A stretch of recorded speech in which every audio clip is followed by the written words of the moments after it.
Everyone, welcome to tasty channel. మీకు వీడియోలో కనిపిస్తున్నది పలావ్, చికెన్ కర్రీ, గోంగూర పచ్చడి. ఈ 3 రెసిపీస్ నేను ఒక్క వీడియోలోనే షేర్ చేస్తున్నానండి. మీరు తప్పకుండా ట్రై చేసి టేస్ట్ చూడండి. ఈ 3 రెసిపీస్ కాంబినేషన్ సూపర్గా ఉంటుంది. స్టవ్ ఆన్ చేసి ప్యాన్ పెట్టి 1 టేబుల్ స్పూన్ ఆయిల్ యాడ్ చేశాను.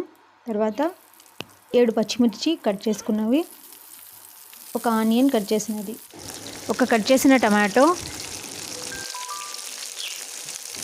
1/2 స్పూన్ అల్లం వెల్లుల్లి పేస్ట్ వేయాలి.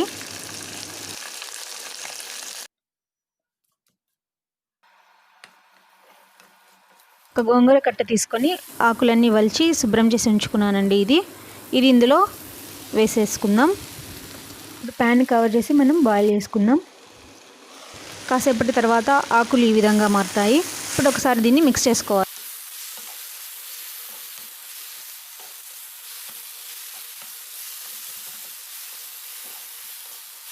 కదుపుకుంటూ మనం ఆకులన్నీ దగ్గర పడేదాకా ఈ విధంగా కుక్ చేసుకోవాలి.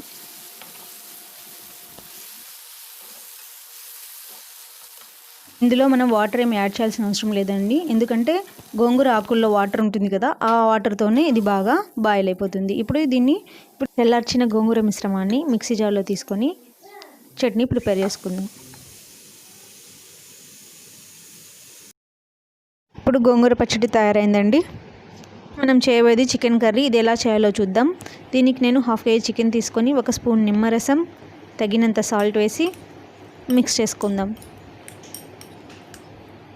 ఈ విధంగా మిక్స్ చేసుకున్న తర్వాత దీనిలో 1/2 స్పూన్ అల్లం వెల్లుల్లి పేస్ట్, 1/2 కప్ పెరుగు, 1/4 స్పూన్ పసుపు, 1 స్పూన్ కారం,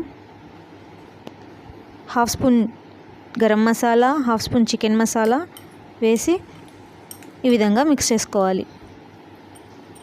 మ్యారినేటెడ్ చికెన్ని 1 అవర్ పాటు మనం రిఫ్రిజిరేట్ చేసుకుందాం. ఇది మ్యారినేట్ అయ్యే లోపల రైస్ ప్రిపరేషన్ చూద్దాం. దీనికి 3 గ్లాసుల రైస్ తీసుకొని 2 టైమ్స్ వాటర్తో క్లీన్గా వాష్ చేసుకున్న తర్వాత కొద్దిగా వాటర్ పోసి నానబెట్టుకుందాం.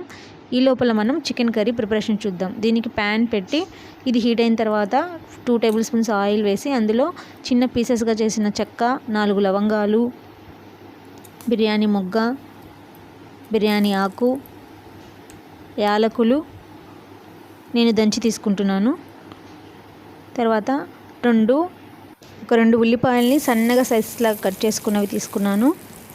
2 పచ్చిమిర్చి ఒకసారి మిక్స్ చేసుకోవాలి. ఉల్లిపాయలన్నీ ఎర్రగా వేగాలండి, బాగా బ్రౌన్ కలర్ వచ్చేంత వరకు వేయించుకోవాలి. దానికోసం కొద్దిగా సాల్ట్ యాడ్ చేస్తున్నాను. తర్వాత 1 స్పూన్ అల్లం వెల్లుల్లి పేస్ట్ వేసి అల్లం వెల్లుల్లి పేస్ట్ పచ్చివాసన పోయేంత వరకు దీన్ని బాగా మనం వేయించుకోవాలి. క్యాప్ పెట్టి దాని స్మెల్ పోకుండా వేయించుకోండి. ఈ విధంగా వేగిన తర్వాత ఎర్రగా మారాయి కదండి, మ్యారినేటెడ్ చికెన్ని ఇందులో కలిపేద్దాం.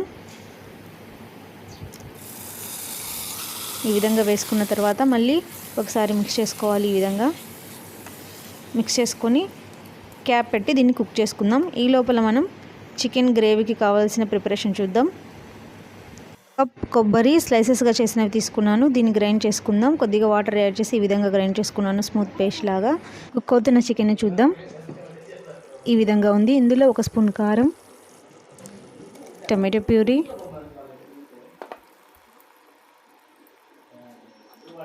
కొబ్బరి పేస్ట్ ఇవన్నీ మిక్స్ చేసుకుందాం. 1 గ్లాస్ వాటర్ యాడ్ చేసి ఇలా మిక్స్ చేసుకుందాం. ఇప్పుడు మనం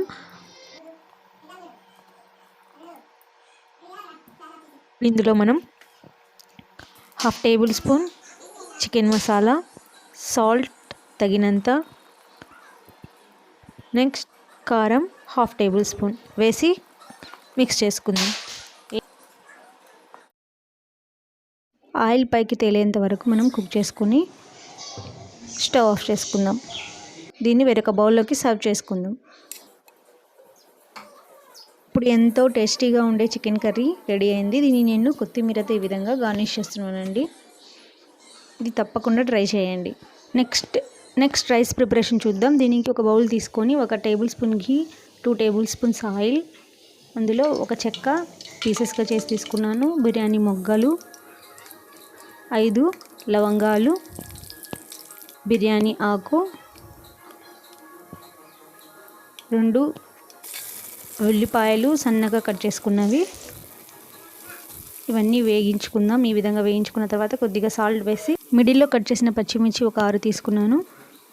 ఇవన్నీ వేయిద్దాం. ఒక 3 టమాటోస్ తీసుకొని దీన్ని గ్రైండ్ చేసి ప్యూరీలా చేసుకున్నాను. ఇప్పుడు ఆనియన్స్ బాగా బ్రౌన్ కలర్లో వేగిపోయాయి కదండి, ఇందులో 2 టేబుల్ స్పూన్స్ అల్లం వెల్లుల్లి పేస్ట్ వేసి ఈ అల్లం వెల్లుల్లి పేస్ట్ బాగా పచ్చివాసన పోయేంత వరకు మనం ఈ విధంగా వేయించుకోవాలి.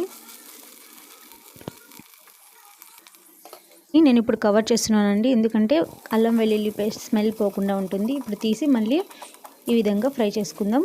ఈ విధంగా స్టిర్ చేస్తూ కదుపుకుంటూ మీడియం ఫ్లేమ్లో ఉంచుకొని మనం ఫ్రై చేసుకోవాలి. ఇప్పుడు టమాటో ప్యూరీ యాడ్ చేస్తున్నాను. టమాటో ప్యూరీని బాగా మిక్స్ చేద్దాం. సన్నగా కట్ చేసిన కొత్తిమీర యాడ్ చేయాలి. నేను 3 గ్లాసులు బియ్యం తీసుకున్నాను కదండి, దానికి 6 గ్లాసులు వాటర్ వేయాలి. ఈ విధంగా 6 గ్లాసులు వాటర్ కలిపిన తర్వాత దీన్ని కవర్ చేసి మనం బాయిల్ అయ్యేంత వరకు కుక్ చేసుకోవాలి. ఇందులో ఇప్పుడు 2 యాలకులు యాడ్ చేస్తాను. ఈ విధంగా యాడ్ చేసుకున్న తర్వాత కవర్ చేసి పొంగు వచ్చేంత వరకు కుక్ చేసుకోవాలి. ఇప్పుడు బాయిల్ అవుతుంది కదండి, ఇంకా బాయిల్ అవుతున్నప్పుడు మనం నానబెట్టిన బియ్యంలోంచి వాటర్ అంతా వంచేసి బియ్యాన్ని ఇందులోకి యాడ్ చేసుకుందాం. దీన్ని కుక్ చేసుకున్న తర్వాత ఈ విధంగా తయారవుతుందండి. ఇప్పుడు మనం వేరొక బౌల్లోకి తీసుకొని సర్వ్ చేసుకోవడమే. చాలా టేస్టీగా ఉంటుంది, తప్పకుండా ట్రై చేయండి. ఎంతో టేస్టీగా ఉండే పులావ్ రెడీ అయిందండి. ఇప్పుడు మనం అన్నీ తయారు చేసుకున్నవి చికెన్ గ్రేవీ, గోంగూర పచ్చడి, పులావ్, ఈ 3 కాంబినేషన్లో తిన్నారంటే సూపర్ టేస్టీగా ఉంటుంది. తప్పక ట్రై చేయండి. Thanks for watching.